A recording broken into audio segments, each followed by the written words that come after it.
Hi, I'm Brittney Saunders and welcome to Big Business, the place where business is far from boring. And today I'm recording on Gadigal land. Now, I somehow managed to build an empire from the garage underneath my house. And on Big Business, I'm here to share it all with you. From the wins, the huge mistakes, the challenging bloody times, and funny moments in between. So whether you're in business already, you're wanting to start, or you're not even in business at all and you're just looking for some inspiration, you want to hear a great story or the tea, this is the podcast for you. Coming up in today's episode, I'm going to be welcoming my first ever guest to Big Business, who is none other than my amazing friend, Anaita Sarkar. Anaita is the co-founder and CEO of Hero Packaging. She's an author, a keynote speaker, and a guest lecturer at Macquarie University and UNSW. She is also the founder and author of Sell Anything Online, which is a global marketing company where she is a business advisor and an e-commerce mentor. If I had to put it in more simple terms to you, Anaita is an absolute weapon when it comes to all things business and is one of my biggest inspirations. If I could have her brain, I would in a heartbeat. So without further ado, and as you all know, time is money, so let's get down to business and welcome to the podcast, Anaita. Anaita, welcome to Big Business. Thank you for having me. I'm so excited. So Anaita, I actually screenshotted your story from the weekend, I think it was, and it stood out to me and I thought, let's start with this for this podcast. You wrote on your story, it was a selfie of you laying in bed after a long week by the looks of it, and you wrote, I had 15 calls with business owners this week and I want to tell you the common themes. And you've listed out 5 points. I thought I would share this with everyone and we can kind of go through them as well. Let's do it. So number 1, you all feel like you need to do 1,000 things but don't know where to start. You just need someone to say, do this, then do that. Why do you think that is, that's a common theme that you're seeing with your clients? I think because everyone has this employee mentality. So it's like when you start a business, you've actually usually come from a place where someone's told you how to do this, then this, then this, and they give you a to-do list. And then you start a business and you're like, oh shit, well now I'm an accountant and I'm also a marketer and I'm also a content creator and I've also got to do this and I've also got to do that and I've also got to talk to customers. And then you think but can someone just put it into a to-do list? And I think we've got to scrap that and we've got to go, we got to do all the things. It's just us. And I think we need to get out of that mentality of okay, we've got to do what someone tells us to do and we've got to think about it just for ourselves. We almost need to be like our own business coach. And I feel like this is why a lot of people get business coaches, because they want someone to just say, do this, please. And then tomorrow do this. But actually, we've got to do that for ourselves. But I do find that everyone feels super overwhelmed with all the stuff that they've got to do and they just don't know where to put the priority. So I guess it's like if I was to ask you, you've got 1,000 things to do, right? We all do. It's not, that's nothing new, but you've got 1,000 things to do. How do you prioritize it? You've got stores to manage, you've got your online store, you've got Facebook ads that you do that no one else knows, but you've got your Facebook ads. How do you do it? I totally get this and the point on your story of people just not knowing where to begin. And I think that's what I said in one of my earlier episodes of Big Business, even though we're still new. One of the things I said is you've just got to start.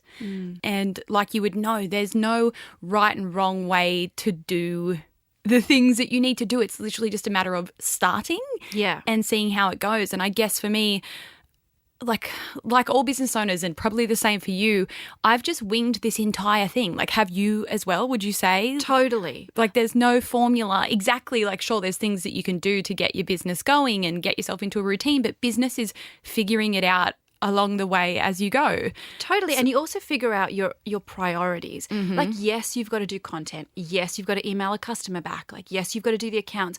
On that particular day, over time, you start to realize what actually is more important and the other things can wait. I also think a lot of people can easily spend their time doing the things that don't matter and maybe pushing aside the things that they should be spending their time on. And I found myself doing that time and time again. What do you do that's not important?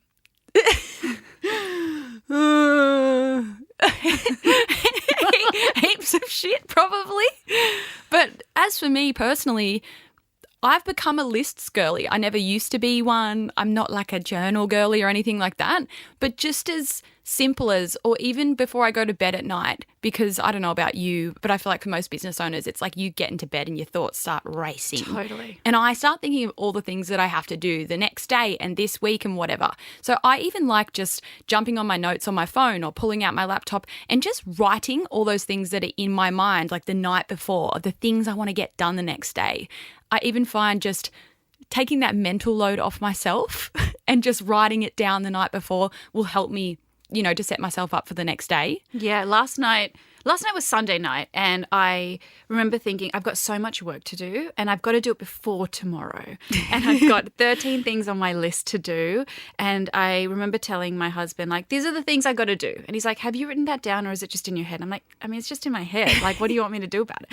And he goes, write it down because it will really help you to feel like as you tick them off, you just feel like you've achieved something. And maybe put your phone away, because for me, as a business owner, the worst bloody thing I can do is have my phone near me when I'm trying to do a task, because I will then be like, I'll just quickly check it. I'll just check Instagram or TikTok just for a minute, and I end up scrolling like mindlessly on there. But actually, if I put it away, I can time block and go, right, I've got to create this for a client, or I've got to do this for Hero Packaging, and I spend a good 15, 20 minutes only on that task. Mm-hmm. And that's something that's really helped me. Totally. Totally. Why did I say that? Ew. Remember that show? Yeah, all right, we're just going through your Instagram story right now. So the second point that you said that is a common theme with your calls is you feel sad that you aren't able to push the business harder because you don't feel like you have the time. Is that not everybody? Yeah. So fun fact for all of you out there, we all feel that way. And especially for me, what I have found is growing a business that has become quite big, you still never feel like you're doing enough. I feel like, no, there's so much more to do and I don't have enough hours in the day and it's 11 o'clock at night and I'm sitting there going, AJ, I've still got so much more to do. Like, I don't think as owners, like, do we ever get to a point where we're like, okay, we're happy with everything that we're doing? And there's nothing more that needs to be done. Never. You never, ever, ever get to that point. And when you do, it's actually sad, because then it's like, well, that's it for me then. Exactly. I think there's this thing called the capability gap. And it's like where you are now compared to where you think you could be in the future. And we have this feeling where it's like, I need to be better. I need to be more, but I'm not there yet. I know I deserve it. I know I deserve to be famous, like be on the Real Housewives of Sydney or whatever. But like, I know I deserve to be there, or my business needs to be here, but I'm only here. It's like I've got so much potential, and everyone feels this capability gap. Like, it's not unnatural to feel that way. It's just about realizing that we're never actually going to get to that destination because the destination just keeps moving. That's the thing with business. And I think, everyone feels that way. There's no end to business, of course, unless the business ends. But otherwise, like, the sky is the limit and you can just keep going. And I think it's really important for all of us as business owners to, sure, have those ambitions and want to get to that destination and have that goal. But also one thing that I don't do well enough that I'm really trying to do is enjoy, like, the moment now. Enjoy, like, the day to day. Enjoy. I know. I feel like that's a huge thing for me as well. I was talking to my mum a few weeks ago and I said, I want to sell Hero. I want to do this. I want to do that. And I'm so excited to... And she goes, have you ever just sat down and thought you can enjoy your business? And I was like, well, no. But she said the truth. And I think, like, we forget to just enjoy the good things that we're doing. We actually forget to document all the little good things that happen to us every day in business. Like, I know it sounds really tiny, but little things like you send an email to all of your customers and instead of getting a 20% open rate, you get a 60% open rate. Like, that's a win for the day. There's thousands more people who have read your email today. That's a win. Write it down. Like, come back to it and be like, last year on May the 4th or whatever, I had a 60% open rate. Feel proud of that. Like, I think it's really easy to feel sad about where you want to be and you're not there yet. But what about if you started to feel happy about all the little things that you're achieving every day? Totally. Why do I keep saying totally? I say totally all the time too. What's another word? Maybe like, yeah. Awesome. Great, Anita. Love that. Feel free to leave this in. I love when you leave in the stupid bits. Totally. what has gotten into me this morning? All right, so one thing that we're all focusing on from today forward, after everyone's listened to this episode, is celebrating those small wins. Yeah. And even write down a list of wins. That's one thing that we do with our staff. They have wins, and then we get together every so often, whether it be every quarter and then every 6 months, and everyone has a wins folder. And then it can be those tiny little things. Wait, I'm just going to write that down. That's awesome. Yeah, so get your staff to have a wins folder, to any of you out there that have anyone working for you, and have your quarterly catch-ups with the whole team. Get as many people involved as you want and have everyone celebrate those little wins. It can be as little as, like you said, your email open rate being way bigger than usual. It can be, for us, for example, our customer service team, it would be like we got the most amazing feedback one time because we went the extra mile with our customers. Celebrate your wins, please. Your third point from your stories. COVID sales were amazing. Sales are now meh, but we always find the issue and think of creative things to do. What do you mean by this? What are people telling you Online about retail was incredible during COVID. We all saw this massive spike in sales. Seriously. And then we started to plan our business based on that massive spike in sales. And since then, online retail has dropped significantly. Everyone's feeling it. Businesses have closed down. They are not performing as well. There's no cash in the bank. People are really struggling. Like, it's going to be this way for the next couple of years. I feel like what people have realized is they were just relying on an email, like one Facebook ad or like their Instagram to bring in sales during COVID. And now they have to work really, really hard. But you've got to be creative. Like, this is what it takes to be a business owner. Business is never going to be like a trajectory where it just goes up.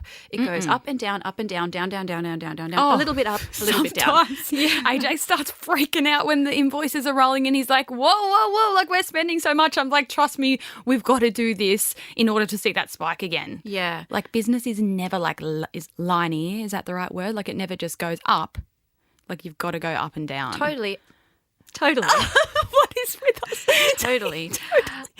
Do you know what it is, though, with business owners? I think people fail to see outside of the box. So they are just super reliant on, I'm going to post an image of a product on Instagram. I get 5 likes and I'm not getting any sales. What do I do? And I think, well, that's actually a pretty shit strategy, because if you are relying on posting and then getting sales from that, you are working for every single sale. Like, it's not possible to run a business like that. You need to think, how am I going to consistently bring sales in a creative way, but then also in like a paid ads way, so that I can go to sleep and still make money. And you've got to realize that you've got to spend a shit ton of money in order to get money in the door. And sometimes it feels like a risk, but you've got to do it in order to actually have revenue and cash.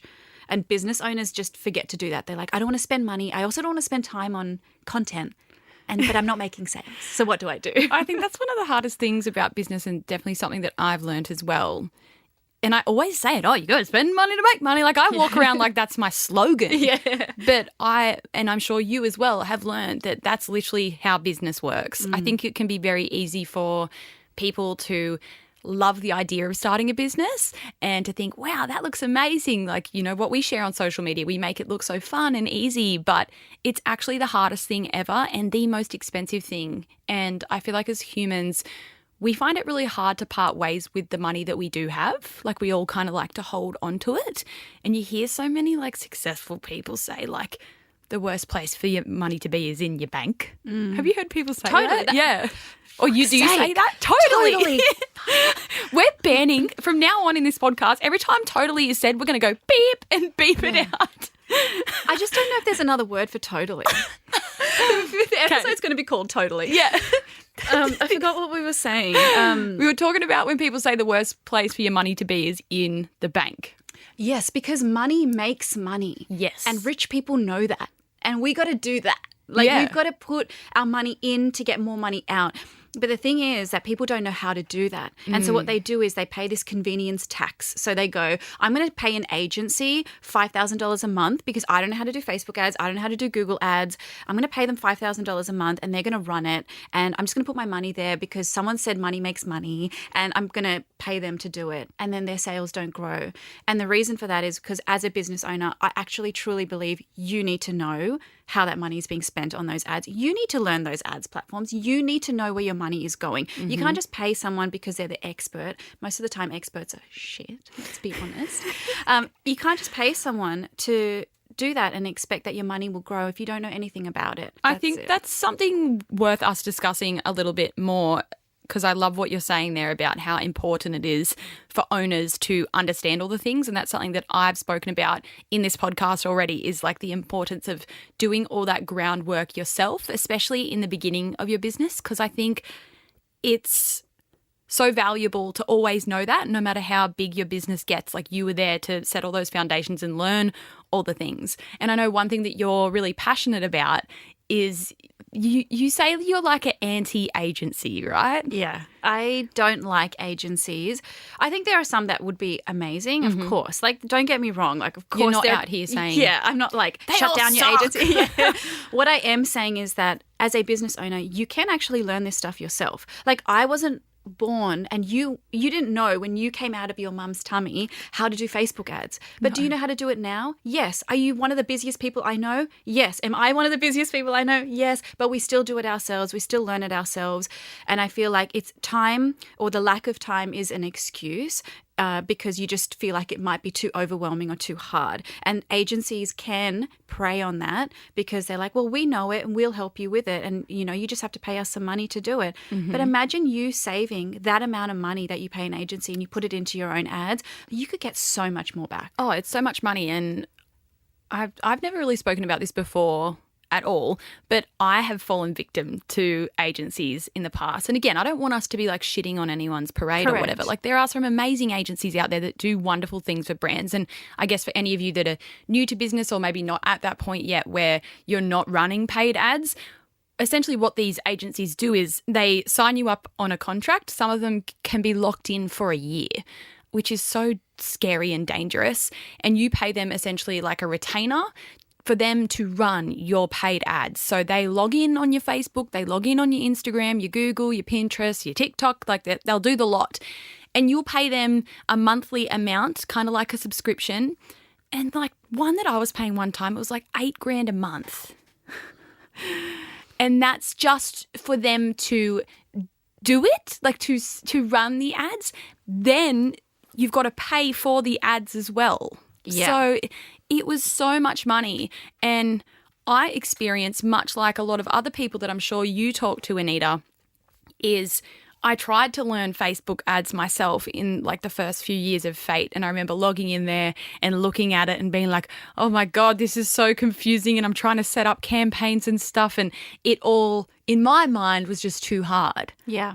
So I instead got with the agency and they do the big pitch to you on the call and they make it all sound so amazing.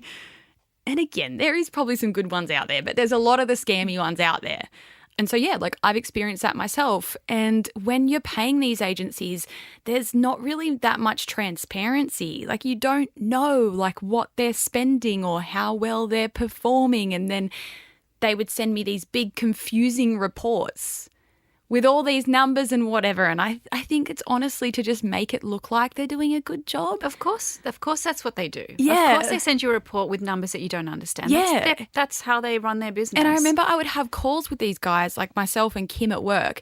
And because we don't understand ads, we don't understand a thing they're talking about. So on the calls, they're like this and that and metrics and we're getting these audiences and testing all this. And I would say to them, can you like write it out simply for me? Like, what are you saying? And the whole time that I was with them, like I never understood what they were doing. And then it wasn't until I learned how to do the Facebook ads myself, because you taught me, which by the way, Anita can teach any of you as well. Yeah. If you want to book her. It's really funny you say that because a lot of people have agencies and they want to switch away from agencies, right? So then they'll get on a call with me and I'll say, I don't want to do your ads for you. Like, I can if you want me to, but actually book 60 minutes with me. I swear to God, I can make it so that you understand it. By the end of the 60 minutes, you can run your own, you can optimize your own, you can manage it all yourself. You never have to talk to me ever again. 60 minutes is all it takes. Not a 12-month contract at $8,000 a month. And it's not even $8,000. You know, some agencies charge a percentage of revenue too. Yes. Sometimes they do 10% of revenue, even if it doesn't come from Facebook. Like, these agencies are ripping off small business owners. Yeah. And it's pretty shit. Totally.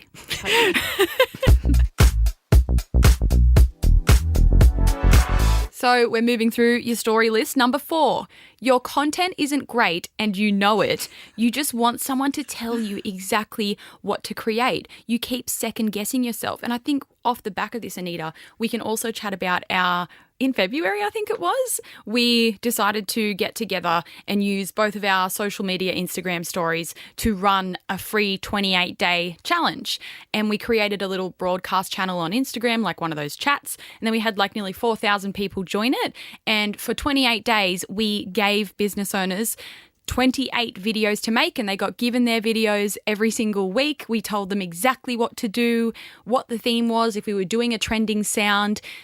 You know, we gave them the audio, we spelt it all out for them, and that was amazing. And we got so much amazing feedback from that Reels challenge. Like, I know people are still chatting to us about it today. I get stopped on the street thinking I'm famous, but actually no. They're like, I love the challenge that you and Britt did. I'm like, yes, because it was awesome. Like, it actually helped you and it helped me too. And I feel like my engagement went through the roof during that 28 days. Totally. And then after that, I was God, keep saying totally. Yeah, cool. Continue. And after that 28 days, I felt lost because we all need someone to tell us what to do in terms of our content. And we created that challenge to try and help other business owners, but I think it helped us too. 100%. I think that... I'm trying not to say totally, so I said 100%. I know. I'll tell you another thing that I noticed from that, Anita. We were so active in this broadcast channel. Like, you can still, I think it's still on your page. Yeah, it like is. If people jump on to Sell Anything Online on Instagram, you can look and you can scroll back. So we gave everyone in there their weekly videos like the week before. And then every single day, Anita and I would post in there with our tips for that video for the day. So we were spoon feeding these people exactly the kind of content that they need to make. And every day in the broadcast channel as well, we would put a question box. They would send in their questions for that day's video and then we would answer them. And what I found is, on the topic of people feeling like they just want someone to tell them exactly what to do, we were doing exactly that, but people were still coming to us saying, oh, I don't know. So it's like, what is that? I think it's the fear factor Yeah. of like, but it's not good enough. And everyone's going to think really weird things about me if like I want to show my product and suddenly I'm on there talking about my brand. Like, no one wants to hear that. And I don't want to get unfollows. And I remember you saying, I get a lot of unfollows. I don't even look at it anymore. Like, it's all about engagement and just thinking about what your community that actually want to follow you want to see from you. And everyone was like, but I'm so worried.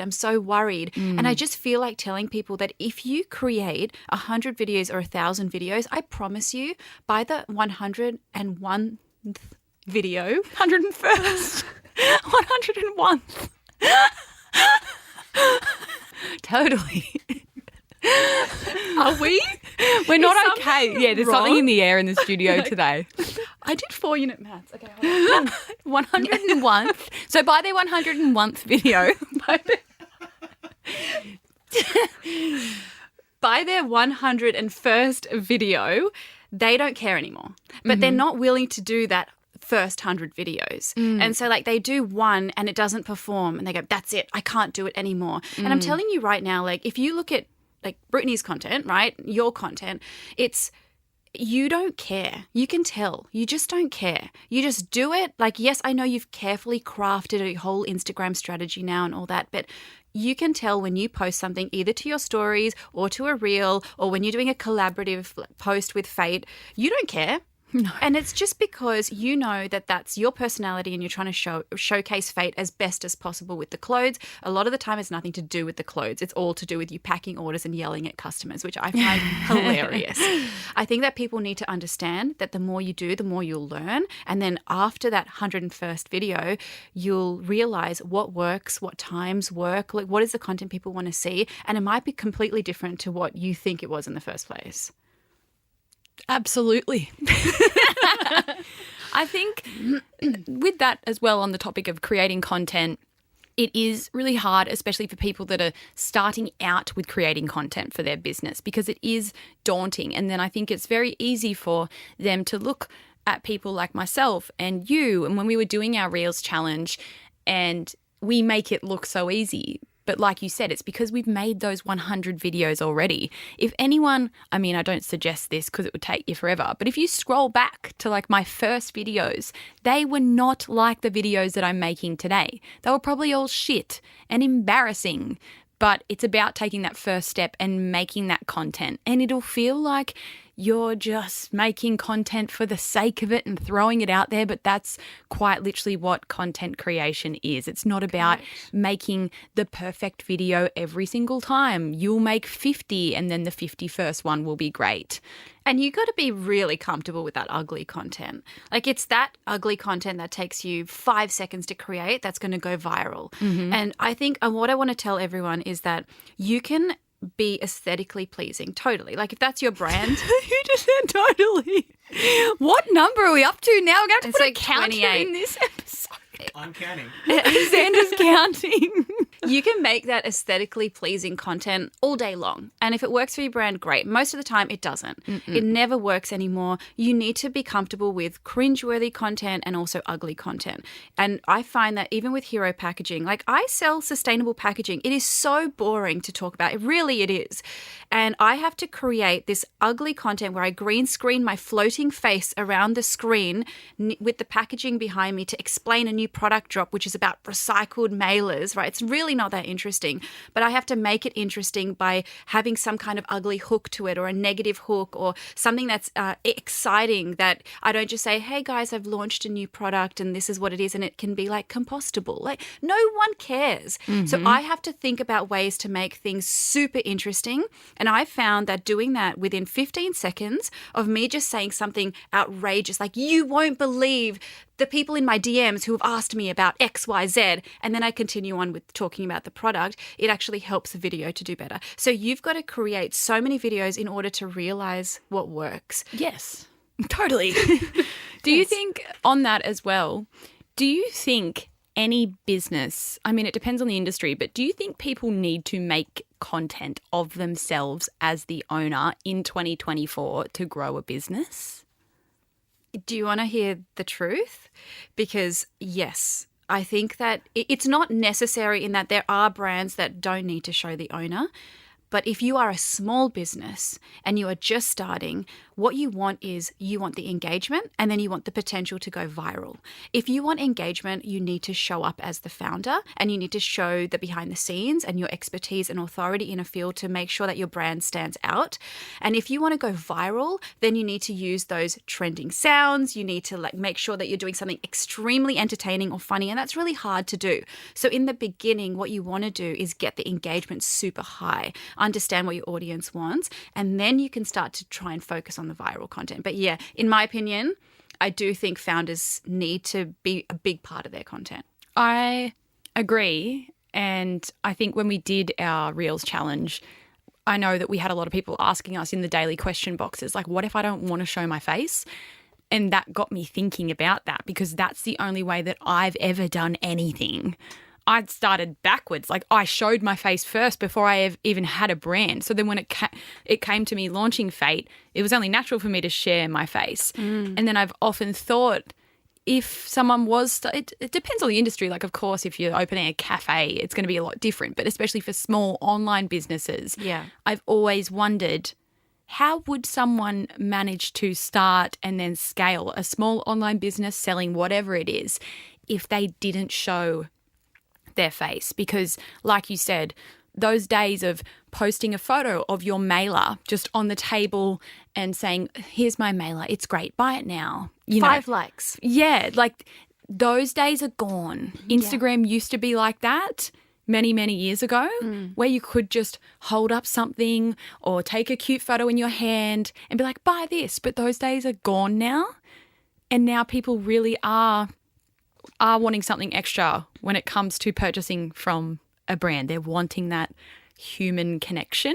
I think if you could make it work. So I think if you could do things where if you're really uncomfortable with showing your face, if you do something like packing an order and you do that consistently and it's always packing an order, you think it's going to get boring. But what if you were to do like a voiceover and that's your step into showing your face, right? So you're not comfortable right now. Maybe in the future you will be. But if you pack an order and say something really controversial, or you pack an order and you say something that is like a negative hook, I think that works as well. So there are ways to do it, and you can showcase the behind the scenes and your brand and your products. You don't necessarily need to show your face, but you do need to have your personality in there as the founder.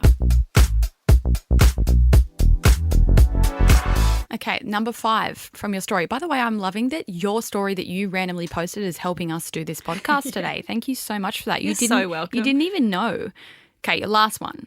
When it comes down to it, you realise that more orders and cash in the bank will fix 99% of your worries. So would you say that from being a mentor and speaking with all your clients, that 99% pretty much of people's issues with their business comes down to finance? Yes, because a lot of people think, oh, my content is not performing, or like the ROAS on my ads is not very high. But actually the issue is the fact that you're not getting enough orders in the door. You don't have enough revenue. You don't have enough cash. And therefore you can't do the things that you want to do. That capability gap is not happening because you can't buy the next round of inventory because you're trying to think, should I get a loan? Like I don't have the money. So, and my content's doing poorly, so I'm going to blame that. But actually it's just you're not making enough orders. I think everything comes down to money. And we start a business for 2 reasons. 1, to make money, but 2, also just to be our own boss, to be able to have the rules that are our own rules. And that's a great thing, and we're achieving that. But the other side, the money side, is like if you don't have that, then you feel like you're a failure. I want to ask you a question though. Okay. So we're talking about finance and we're talking about cash, okay? And I say like you need to make more orders and you need to have more cash in the bank. When did you feel like with Fate you had enough money to feel like you were okay? Like was that in the first year of business, or like, and how have you kind of managed the whole orders, cash flow, invoices coming in, like you're buying inventory and then you've got to pay for marketing and you spend so much on ads too. So when did you feel like I'm good, like I've got some cash? I think for me, I was lucky in a sense because I had money saved in my bank when I started Fate. As everyone knows, I was an influencer for many years and I was doing all sorts of brand deals, #sponsored. And I don't know why, but for some reason back then, even though I was in my early 20s, I saved money. I luckily didn't go silly like a lot of people would in their early 20s if they're earning hundreds of thousands of dollars a year and go and buy stupid things. Like I just drove my little banged up Mazda around. Like I don't know what it was, but maybe I was scared of letting go of my money. So when it came to starting Fate, I think I had around 200 grand in the bank, and that's in my early 20s. And one thing that I weirdly became obsessed with was never letting it go below my number that I had saved. Wow. And that's something that I would advise. I know it's not very relatable of me to talk about having $200,000 in the bank in my early 20s, but that was just the reality for me. But when it came to me saving all that money, like mind you, in my late teens and into my early 20s, like I had no money. Like my bank would always go to -3 and, I'd go back up again. But I remember when I dropped out of school and I was working, being a waitress, because all I wanted to do was earn money, was I became obsessed with getting a certain amount of savings in my bank account, and I started with $1,000. I said my bank account always has to have $1,000. And mind you, this is when I'm earning like $500 a week. And I would get it to $1,000, and then my rule was I can never let it go below that. And then car rego would come, then I go, fuck, and then you're back down again. And then I worked my way up from that 1,000, and then I got $5,000 in savings, and then I went 10, and I went all the way to $200,000. And it's weird because then I just kept going and that number kept jumping, and then I was really strict on never letting it go below that. And so as for me, when I started Fate, I had like 200 odd grand in the bank, and I was bad with my finances back then in terms of business, where I didn't know to like look at what I was spending. But I think, you know, I must have spent anywhere around $50,000 when I was starting Fate. And again, that's not realistic because I was obviously launching Fate into an audience that already existed. I already had all my followers, whereas I think anyone else starting a business probably wouldn't be spending 50 grand straight off the bat, especially in fashion.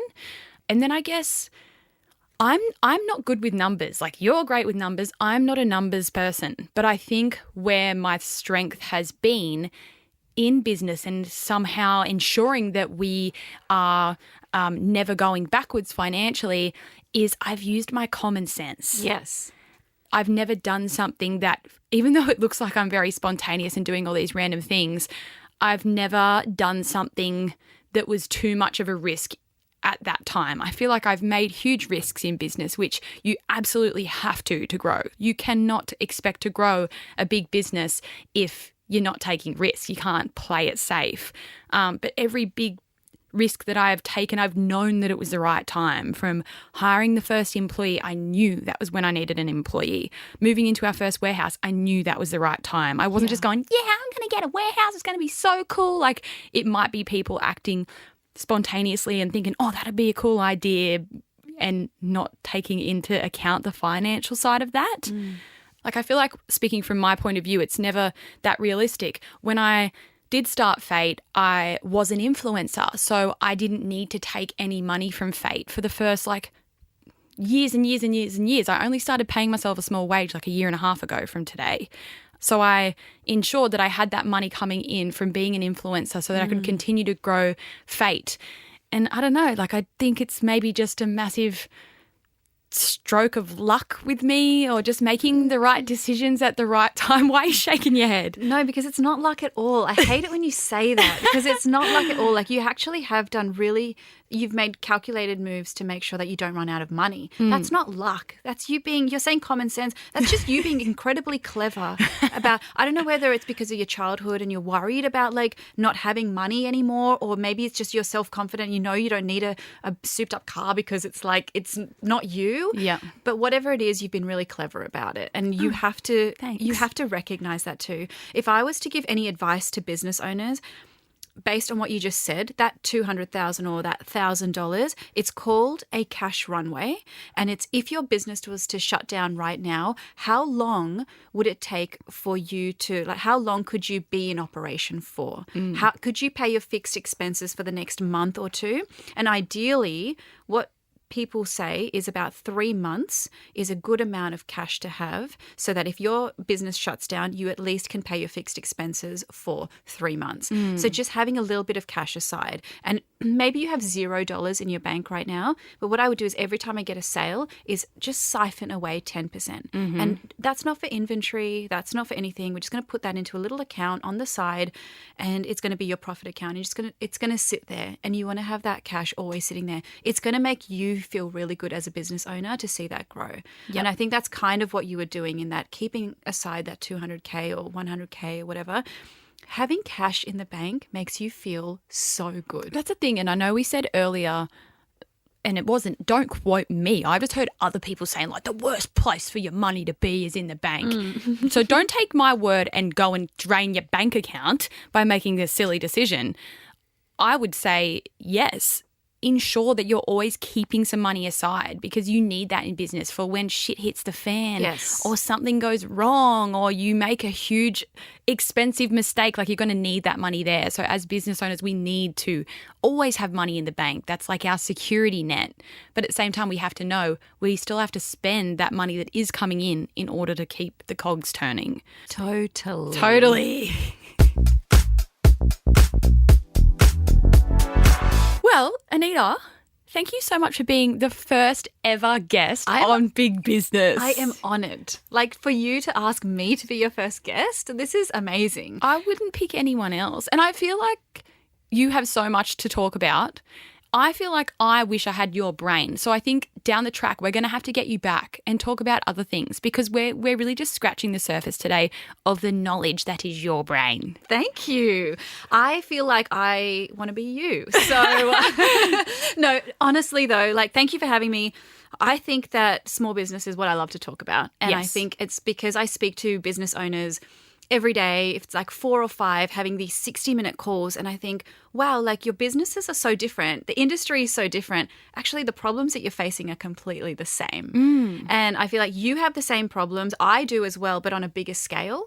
And I think everyone needs to recognize that you're not alone in this. Like, we all have the same problems. They're just on different scales, maybe in different industries, but we're all the same. We're all struggling. Yeah, I think it's really hard. It's really important as well to connect with other people who are doing the same sort of stuff as you.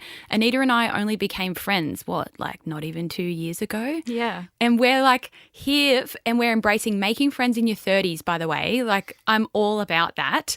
But ever since connecting with you, which we just met at this event one time in Sydney, it's so good to be able to meet other people and then you have that friend that you can call up and go, fuck, like, this is killing me today. And then chances of that friend who's also in business, like, they're going to be able to relate. And because business can be really isolating sometimes, especially if it is small and you're doing it all on your own. So to be able to make connections and friends that are in business is super important as well. And I think that's like the power of networking and making those friends. And I think you just need to step out of your shell and kind of be like, I want to try and make friends and people who you look up to. And I remember seeing you at the event and I was like, don't freak out. That's Brittney. Like, don't freak out in my head.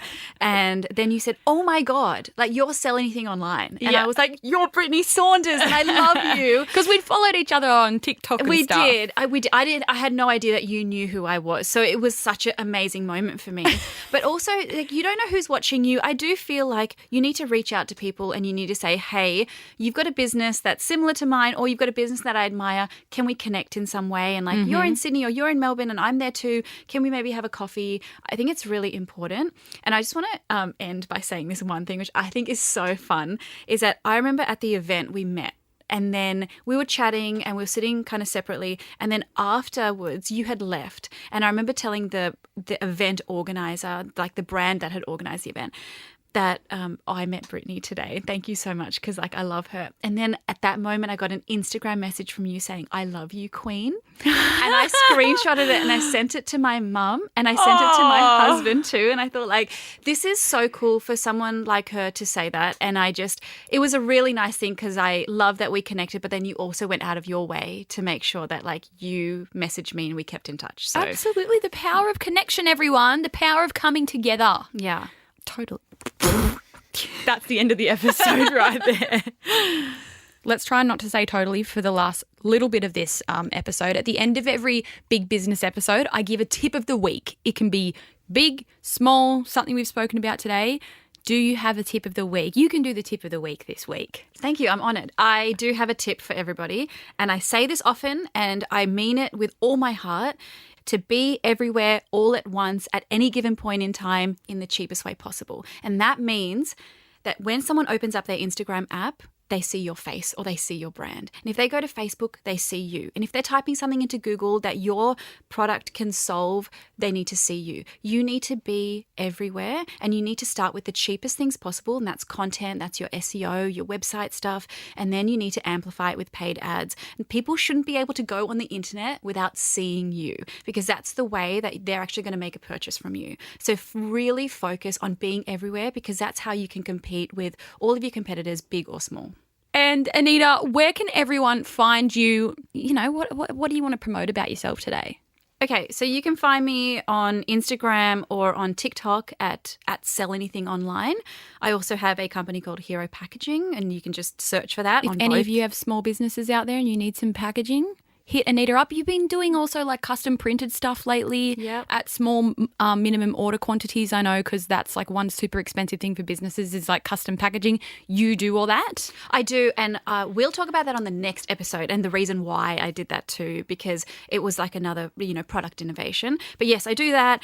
There's so many ways you can contact me, even on LinkedIn, but my DMs are always open, and if you're a small business owner and you feel like you're just worried or you're struggling, like you can ask me questions anytime. It could be really specific or really broad, whatever, but please reach out to me because like I will talk to you about it. Well, that is a wrap on my first ever guest episode on Big Business. How exciting. I hope I was a good interviewer. That's one thing I'm really mindful of. I know people can get really pissed off at people when they have people on and then they talk over the top of them, which I know I do. So I was really trying to refrain and let Anita have her moment. So I hope you enjoyed. I couldn't think of a better person to have as my first guest. If there's anyone that you want to see come on the pod in the future, by all means, shoot me a DM on my Big Business Instagram account. And like always, be sure to subscribe to my podcast if you haven't already. Hit me with a 5-star review. And I'll see you all in next week's episode. So, as always, remember, chase after those dreams as if they owe you money.